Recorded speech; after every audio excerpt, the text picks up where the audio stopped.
사도행전 24장 23절에서 24절까지의 말씀을 저와 여러분이 교독하도록 하겠습니다. 백부장에게 명하여 바울을 지키되 자유를 주고 그의 친구들이 그를 돌보아 주는 것을 금하지 말라 하니라. 24절 같이 읽겠습니다. 수일 후에 벨릭스가 그 안에 유대 여자 드루실라와 함께 와서 바울을 불러 그리스도 예수 믿는 도를 듣거늘.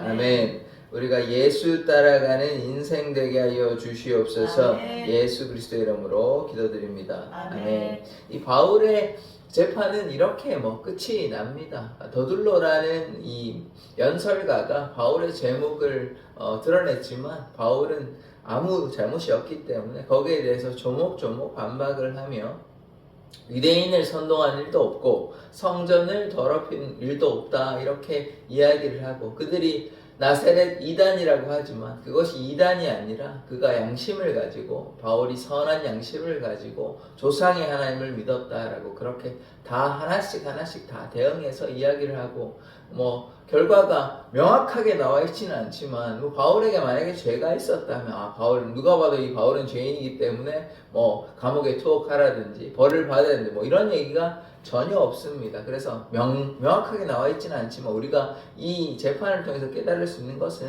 바울이 승리한 것이죠. 로마 재판은 말에 더 설득력이 있는 사람이 이기는 것입니다. 이제 누가 봐도 이거는 바울의 말이 맞기 때문에, 왜냐하면 그 죄목에 대해서 하나라도 걸리면 바울의 죄가 이제 입증이 되는 것인데 그렇지 않기 때문에, 유대인을 선동한 일도 없고 성전을 더럽히는 일도 없기 때문에, 그래서 바울의 무죄로 입증이 되는 이 재판이 이렇게 끝이 납니다. 그리고 어제 보셨겠지만 총독 벨릭스가, 오늘 아내도 유대 여자입니다. 그래서 총독 벨릭스가 어떤 사람인지 명확하게는 알 수 없으나 몇 가지를 가지고 우리가 추론할 수 있는 것은, 아내가 유대 여자다. 그리고 어제 어떤 이야기가 있었냐면 이 예수에 대해서 더 자세히 아는 고로 이렇게 나와 있거든요. 그러니까 알기 때문에 이 재판을, 자기가 봐도 이제 바울은 아무런 죄가 없다. 이거 그냥 종교적인, 그냥 유대인의 그런 전통에 관한 문제이지 로마의 법에 저촉되는 일은 아니다라고 생각을 하게 된 것이죠. 그래서 이 총독 벨릭스는 유대에 대해서 어느 정도의 지식이 있습니다. 그냥 안다고 나와 있지 아니하고 더 자세히 안다라고 이야기하고 있기 때문에 율법에 어느 정도 이해를 하고 있고, 예수는 누구인지, 왜 이런 문제가 생겼는지 이미 다 알고 있다고 봐도 무방한 것이죠. 그렇기 때문에 바울의 무죄를 알고 있습니다. 그러니까 천부장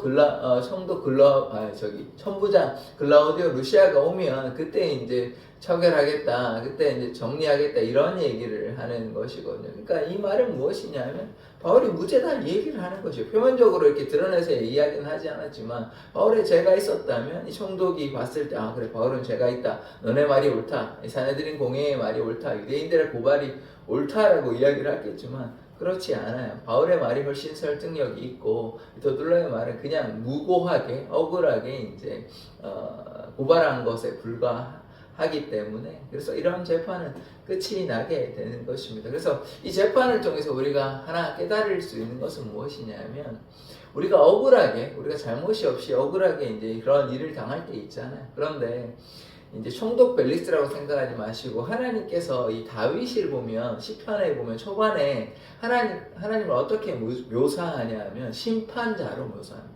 재판관으로 묘사해요. 보좌 위에 앉아 계신 하나님, 그리고 이렇게 재판하시는 하나님을 묘사하고 있습니다. 다윗이요. 그래서 우리가 이것을 통해서 볼 수 있는 것은 무엇이냐? 우리가 잘못했는 거에 대해서 물론 다 처벌받는 건 아니지만, 잘못했는 거에서 우리가 회개를 하든지 하나님께 때로 징계받을 수도 있습니다. 그것은 우리가 억울한 일은 아니죠. 우리가 잘못했는 거에 대해서 벌 받는 건 억울한 일은 아니잖아요. 그런데 지금 바울의 일은 좀 억울한 일 아닙니까? 그러니까 우리가 이런 억울한 일을 당할 때 세상이 우리를 비난할 수 있습니다. 그럴 때 누가 심판자가 되시냐? 하나님께서 심판자가 되시니까 걱정하거나 염려할 일이 없고, 하나님께서 우리를 다 보십니다. 선악간에 다 심판하시고 돌보아 주시기 때문에 우리가 억울한 일이 있더라도, 이게 지금 보십시오. 바울이 한 번에 물론 뭐 로마에 가기 위한 일이 있지만 그래도 계속 이제 적들의 공격은 있잖아요. 사내들인 공연 계속해서 고발하잖아요.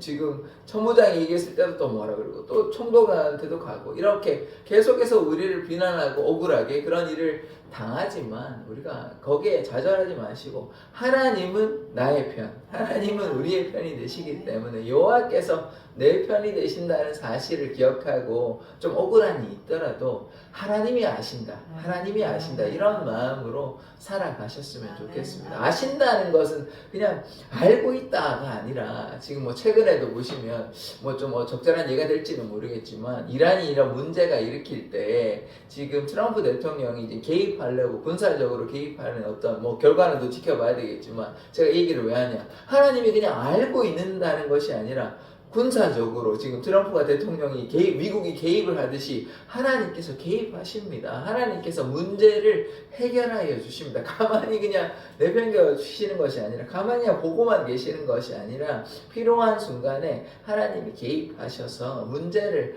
해결하여 주시는 것입니다. 이게 표면적으로 드러나는 것은 바울이 입증한 게 맞죠. 바울이 무죄를 입증하는 것은 맞지만 그러나 우리가 이제 사건을 계속해서 이제 잘 이렇게 전체적으로 그러니까 객관적인 시선에서 제3자의 시선에서 지켜보면 천부장이 알았다면요 어떤 일이 있었겠습니까? 물론 그런 일이 생기지 않았겠지만 우리가 가정해 보시자고요.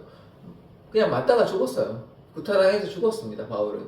그게 하나님의 개입 아닙니까? 하나님께서 역사하시지 않으면 바울은 이미 돌에 맞아서 죽었다니까요. 그러니까 우리가 그러한 생각을 가지면 역사의 개입자, 역사의 주관자가 되신다. 하나님께서 우리의 삶을 돌보아 주신다는 것을 꼭 기억하기를 원합니다. 23절 한번 보시겠습니다. 백부장에게 명하여 바울을 지키되 자유를 주고 그의 친구들이 그를 돌보아 주는 것을 금하지 말라 하니라. 이 백부장을 명해서 이제 지키는 겁니다. 이 로마 시민권자이기 때문에 바울을 지켜야 돼요. 그리고 지금 죄가 입증된 상황이 아닌 것입니다. 그래서 이 친구들이 이제 아는 사람들이 지인들이 왕래하는 것도 금하지 말라. 대신에 좀 하나의 조건은 있습니다. 마음대로 돌아다니지는 못해요. 그게 이제 한 가지 안 좋긴 하지만 그러나 헤롯궁에 머물면서 안전하게 그런데 돌아다녀도 우리가 지금 현재의 상황을 좀 이해할 필요가 있는데 아시아에 온 유대인들이 뭐 하려고 그럽니까? 바울을 죽이려고 하고 있습니다. 그러니까 오히려 물론 뭐 요것만 생각해 보면 뭐 바울이 억울하게 뭐 감옥에 뭐 가택 연금돼 있다 우리가 이렇게 생각하기 쉽지만 다른 면으로 보면 어떻습니까? 하나님의 보호하심이고 돌보심이고 이 총독이 오히려 지켜준다고 이해할 수도 있습니다. 왜냐하면 물론 또 하나님께서 밖에 나가도 지켜주시겠지만 하나님 은혜가 임하면 그러나 지금 나가면 어떤 일이 있습니까? 지금 유대인들이 뭐 하려고 했어요? 40명의 무리가 있잖아요. 뭐 하려고 하고 있습니까? 바울을 죽이려고 하고 있어요. 그러니까 지금 바울이 이렇게 돌아다니면서 예전처럼 전도 여행하는 것이 그렇게 용이하지 않습니다. 그렇게 수월하지 않아요. 왜냐하면 이 사람들이 이제 죽이려고 혈안이 되어 있기 때문에 반드시 죽이겠다. 내가 먹지도 않고 마시지도 않겠다. 이런 이야기를 결단을 했잖아요. 자기의 생명을 걸고 이제 바울을 죽이려고 하고 있기 때문에 굉장히 위험한 상황입니다. 그런데 이러한 상황에서 전도 여행을 한다? 쉽지 않습니다. 물론 하나님의 개입이 있어가지고 지켜주시면 감사한 일이지만 굉장히 위험한 상황이거든요. 그런데 그런 측면에서 우리가 이해를 하자면 2년간 지금 가이사랴의 헤롯궁에 머물게 되거든요. 이것이 오히려 하나님의 돌보심, 지키심이라고 이렇게 이해할 수 있습니다. 그렇고 이제 로마를 가게 되는 거예요. 만약에 그러지 아니하고 예전처럼 전도여행을 했다? 그러면 물론 하나님께서 지켜주시겠지만 어떠한 또 일이 생길지는 모릅니다. 왜냐하면 이미 지금 문제가 앞에 있어요. 40여 명의 무리가 있고 사내들인 공예는 뭐 가만히 있겠습니까? 어떠한 방식을 동원해서라도 바울을 제거하려고 하는 것입니다. 그런 측면을 보면 헤롯궁에 머무는 것이 오히려 하나님의 돌보심이고 총독도 이 바울을 배려하는 것다 이렇게 또 이해할 수 있는 것이죠. 자, 그다음 24절의 말씀을 보시겠습니다. 수일 후에 벨릭스가 그 안에 유대 여자 드루실라와 함께 와서 바울을 불러 그리스도 예수 믿는 도를 듣거늘. 이 여기도 보시겠지만 총독 벨릭스의 아내 드루실라가 특징이 있습니다. 유대 사람이에요. 유대 사람. 그러니까 뭐 이런 이유인지는 모르겠지만 어쨌든 유대인에 대해서 전통과 율법에 대해서 어느 정도 상당히 알고 있다 이렇게 우리가 이해할 수 있는 것이죠. 그런데 이제 어떤 일이 있냐면 이 자기 벨릭스하고 자기 아내 드루실라하고 바울에게 찾아가서 예수 믿는 도를 듣습니다. 이게 참 놀라운 일이에요. 그런데 이제 여기까지는 좀 순수합니다. 그런데 나중에는 이제 돈 받으려고 한다는 게 좀 나오긴 하는데 어쨌든 뭐 이랬든 어쨌든 뭐 예수의 도를 듣는다는 것은 고마운 일인 것입니다. 그래서 총독이 유대의 총독이지만 유대인도 아닙니다. 로마 시민권자일 거예요. 총독이라 하면 당연히 파송돼가지고 황제가 직접 파송한 사람이거든요. 그러니까 고위층입니다. 그러니까 뭐 지금으로 치면 어느 정도 될까요? 장관 정도 될까요? 아니면 뭐 국무총리 될까요? 굉장히 높은 정도의 권력을 가진 사람이지만 바울에게 로마의 한 총독이 뭐 그전에도 이미 있었습니다. 우리 서기오 총독이라고 몇몇 뭐 총독이 이렇게 바울에게 말을 듣는 경우도 있었지만 지금도 보십시오. 총독 벨릭스가 그 바울의 찾아와서 예수 믿는 도를 듣지 않습니까? 아내도 같이 와가지고 뭐 아내는 유대인이라서 그렇긴 하지만 그래서 하나님의 역사는 이렇게도 나타난다는 것. 물론 뭐 동기나 이렇게 그런 것들을 고려하면 그렇게 선하지는 않습니다. 근데 겉으로 드러나는 것은 어쨌든 총독이 그러니까 한 나라에 우리가 이러면 어떨까요? 최근에도 이재명 대통령이 뭐 종교인들을 이렇게 뭐 기독교라든지 불교라든지 천주교라든지 여러 종교인들을 모셔놓고 이제 이렇게 대화하는 시간을 가졌거든요. 그런데 그게 뭐 그들의 종교를 막 믿고 이래서는 그런 건 아니잖아요. 한 나라의 대통령이니까 어떻게 합니까? 좀 이제 종교적으로 화합해서 나라를 잘 이끌어보자는 차원의 것이 있잖아요. 그러니까 제가 지금 뭔 얘기를 하냐면 정치적인 메시지인 것이죠. 불교의 교리를 믿겠습니까? 기독교의 교리를 물론 뭐 예전에 뭐 교회 갔다는 얘기는 있긴 한데 뭐 근데 정확하게 기독교인인지는 제가 잘 모르겠습니다. 그런데 어쨌든 그들을 종교인들을 불러가지고 얘기하는 어쨌든 정치적인 활동이잖아요. 마찬가지로 지금도 그런데 그것도 하나의 의미가 있는 것입니다. 그러니까 그런 거 마찬가지로 지금 총독 벨릭스가 바울을 만나서 뭐 예수를 믿는 건 아니죠. 벨릭스가 뭐 예수를 믿었다고 하면 그렇게 한 줄이라도 좀 써 있을 텐데 그건 우리가 알 수가 없는 노릇이고 예수를 안 믿는다고 보는 것이 더 맞다고 보는 것이고 어쨌든 이 총독과 총독 아내가 이렇게 바울을 찾아와서 이 말씀을 듣는다. 뭐 정치적인 어쨌든 그렇게 듣는다는 것은 좋은 일인 것입니다. 우리가 대통령이 교회에 찾아온다 이러면 이거 좋은 일 아닙니까? 뭐 예수를 믿지는 않게 물론 예수를 믿으면 더 좋죠. 그게 더 감사한 일이긴 하지만 그러나 한 나라의 대통령이 굉장히 높은 사람이 교회에 온다는 것만 해도 그것도 영광스러운 일이고 그것도 교회에 도움이 되는 일인 것도 사실입니다. 만약에 종교인들을 불렀는데 교회만 빼놨다고 한번 생각해 보십시오. 천주교의 뭐 수장이나 뭐 불교에 이렇게 스님들은 데려오는데 교회만 이렇게 딱 목사만 딱 배제하고 했다 그러면 그건 좀 문제가 되지 않겠습니까? 그러니까 그런 측면에서 봤을 때 우리가 교회와 사회와의 이런 역할이 있잖아요. 교회가 사회에 어떤 영향력을 끼쳐야 되는 것이 맞습니다. 그렇다면 우리는 뭐 하면 되냐면 그냥 수도원에만 있으면 돼요. 그냥 사회 활동 필요 없이. 그러나 성경에서 이야기하고 있는 것은 무엇이냐면 교회 내에서만 존재하는 것이 아닙니다. 이웃을 돌보라, 고아와 과부와 나그네를 돌보라 라고 얘기하기 때문에 그 지점이 어느 점인지는 명확하지는 않습니다. 어떤 사람들은 강력하게 뭐 사회 문제들을 해결해야 된다 이렇게 좀 강하게 하는 사람이 있고 뭐 저 같은 사람들은 너무 거기에는 하지 말고 교회의 순수성을 지킬 때 좀 예수를 증거한다 이 정도로만 좀 하면 어떻겠냐 좀 비교적 저는 온건한 편이거든요. 어떤 사람 급진적으로 좀 뭐 정치적인 문제에 대해서 소리를 내고 이래서는 되겠냐라고 막 얘기하고 나라가 공산화 되고 있다 뭐 이렇게 강력하게 얘기하시는데 모르겠습니다. 저는 조금 그런 거에 대한 생각은 다른데 저도 공산화 싫죠. 저도 우상숭배 좋아하지 않습니다. 않습니다. 다만 너무 정치적으로 하면 교회의 역할은 하나님께서 원하시는 그런 것까지는 아니지 않을까, 성경적이지는 않지 않을까, 저는 그런 고민하는 지점이 있습니다. 사회를 돌보아야 되죠. 예수 그리스도의 향기와 빛을 드러내고 그리스도의 편지로서의 삶을 살아가야 하지만 그게 어디까지의 지점인가는 조금 생각이 다른 것 같습니다. 그러나 이랬든 어쨌든 우리가 세상 가운데 역할이 있는 것입니다. 그래서 세상 가운데 지금 바울이 보십시오. 그냥 자기의 삶을 위해서 살아가는 것이 아니라 이방인에게 예수를 증거하는 삶을 살았잖아요. 그러나 바울이 어떤 사회적 문제를 해결했다, 이렇게 보기에는 좀 힘들지 않겠습니까? 이 소외된 사람, 힘들어하는 사람, 교회를 돌보는 일들을 하였다는 것이죠. 그래서 교회의 역할은 무엇이냐면 예수 그리스도를 증거하고 세상 가운데 하나님의 사랑을 증거하여 예수를 믿는 것, 그래서 그들이 구원받는 것, 그것이 교회의 역할인 것이지 너무 정치적인 개입을 하는 것은 교회의 역할이라고 보기에는 좀 바람직하지 아니할까라고 저는 생각을 합니다. 왜냐하면 바울의 삶, 그리고 사도들의 삶, 그럼 예수님은 어떻게 하셨습니까? 예수님께서 오셨을 때 혁명가로서 로마를 타도해가지고 유대인을 독립을 시켜줘야지, 이런 거를 기대했거든요, 열심당원들은. 그런데 그렇지 않았어요. 뭐 하셨습니까?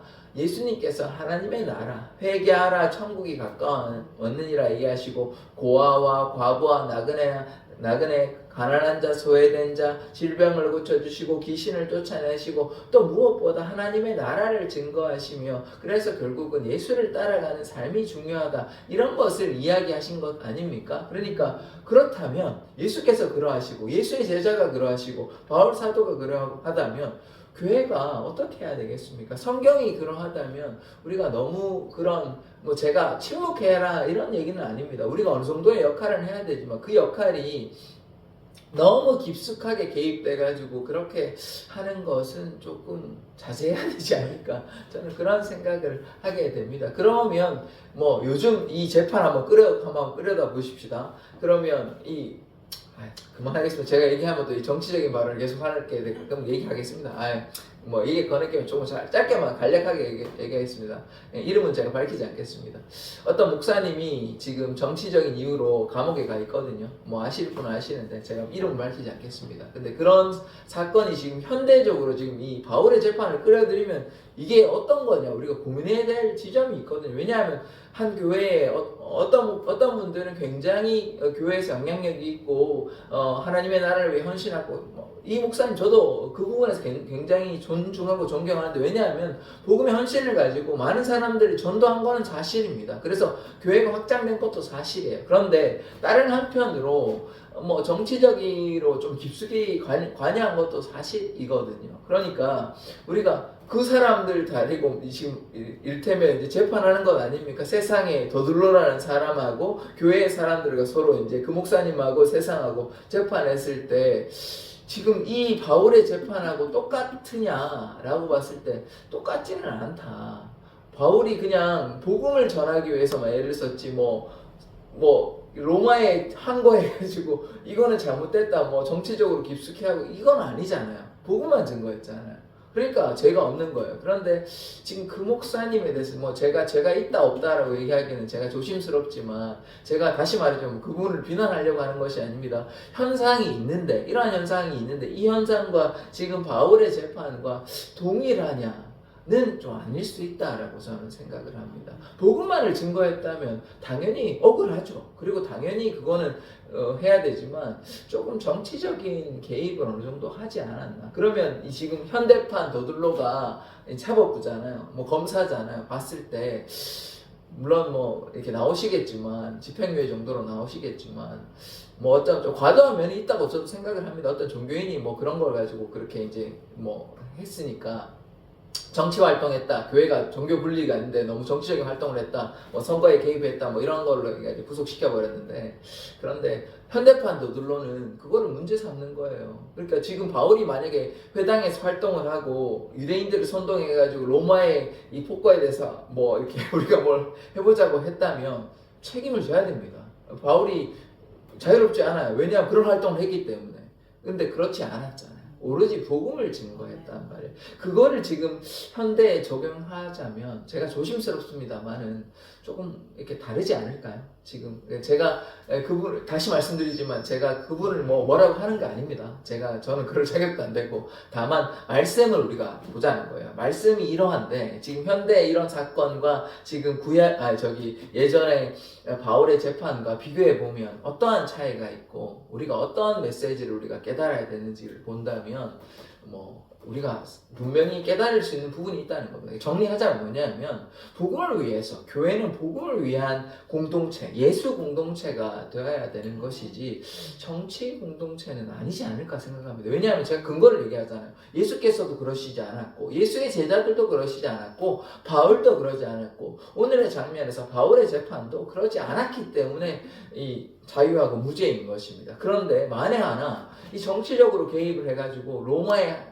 앞서서 우리가 해야 되지 않냐 이런 것들이 드러나게 되면 당연히 그거에 대해서 처벌을 받게 되죠. 그리고 더들로의 말에도 힘이 실리고 유대인을 선동했다. 맞습니다. 선동한 거죠. 왜냐하면 로마에 대해서 저항하려고 독립투사 이런 식으로 하려고 했기 때문에 그렇다면 그런데 그런 일은 없는 것이에요. 전혀 없는 것이에요. 그러니까 우리가 좀 구별하기를 원합니다. 구별해서 우리가 교회는 정치적인 공동체는 되지 않아야 됩니다. 이것이 계속해서 우리가 보고 있는 것 아닙니까? 예수님께서도 그러시지 않으셨고 제자들도 그러지 않았고 예수만 드러낸 삶이에요. 그런데 물론 그런 일이 있죠. 최근에 보시다시피 이란의 그런 이 폭압은 누가 봐도 잘못된 것 아닙니까? 이거는 정치적인 게 아니고 그냥 인권을 위린한 것 아닙니까? 그런 거에 대해서는 이를테면 우리도 예전에 독재해가지고 사람들 죽이고 이런 거에 대해서는 그건 누가 봐도 죄악 아닙니까? 그거에 대해서는 그건 정치가 아니죠. 그거는 하나님의 사랑 때문에 반드시 우리가 저항해야 되는 것이죠. 그건 누가 봐도 저항해야 되는 게 맞습니다. 지금 이란이 사람이 죽어가고 있는데 그걸 정치적이다 이렇게 얘기할 수는 없는 것이죠. 그러니까 그거는 구별하되 제가 지금 얘기하고 있는 부분은 그런 부분까지는 아니잖아요. 그런 부분까지는 아닌데 그걸 너무 이렇게 해가지고 나라가 공산화가 되고 그렇게 하면 모르겠습니다. 저는 그것까지는 조금 이렇게 이 도를 넘어선 것이 아닌가. 예수의 도를 증거해야 되는 것인데 복음의 공동체가 되어야 되는데 너무 이제 나란 일에 정치적인 일에 깊숙이 개입을 돼가지고 발언한다든지 정치적 메시지를 내는 것이 교회가 할 일인가에 대해서는 저는 다른 생각입니다. 교회는 세상 가운데 그리스도의 빛과 그리스도의 향기와 편지를 드러내면 됩니다. 그것만 잘하면 돼요. 그것을 위해 교회가 존재한다고 생각하면 틀리지 않습니다. 저는 자신 있게 이야기할 수 있어요. 왜냐하면 제가 말할 수 있는 근거는 제 생각이 아닙니다. 성경의 근거예요. 바울이 그러했고 제자들이 그러했고 예수님이 그러했기 때문입니다. 이걸 가지고 또 구약의 사건을 가지고 한다는데 그거는 좀 다른 측면으로 봐야 되는 것이지 지금 구약에 전쟁하는 것이하고 이거를 그대로 들여 하여튼 그런 차이가 있습니다. 그래서 우리가 좀 정리하면 교회는요 정치적 공동체 아닙니다. 예수 공동체에 돼야 되고 복음 공동체에 돼야 되고 예수를 드러내는 그것만 해도 우리가 시간이 없는데 뭘 그런 것까지 지금 독재해가지고 지금 잡혀가는 시기 아니잖아요. 예전에 그런 독재하던 나라 우리 그런 시대 암흑한 시대 아니잖아요. 시위가 필요하고 민주화 항쟁하는 그런 시기 아니잖아요. 그거하고 좀 또 동일시하면 안 되잖아요. 이란의 폭압처럼 그 정도는 아니단 말이에요. 그런데 그걸 가지고 지금 너무 그렇게 정치적으로 하면 조금 조심해야 되지 않을까 저는 그렇게 생각을 합니다. 그래서 우리 사랑의 교회는 예수만 드러내는 공동체 되기를 원합니다. 기도하겠습니다. 하나님 바울은 오직 예수를 위해 살아갔습니다. 바울은 예수만을 증거하고 정치적이거나 세상을 따라가거나 하지 아니하고 예수를 위해 살고 예수를 위해 죽는 그런 인생이 되어서 결국 순교자의 자리에까지 이르렀습니다. 하나님 우리 사랑의 교회 공동체와 또한 한국 교회가 오직 예수를 위해 사는 그런 공동체 되게 하여 주시옵소서. 예수 그리스도의 이름으로 기도드립니다. 아멘.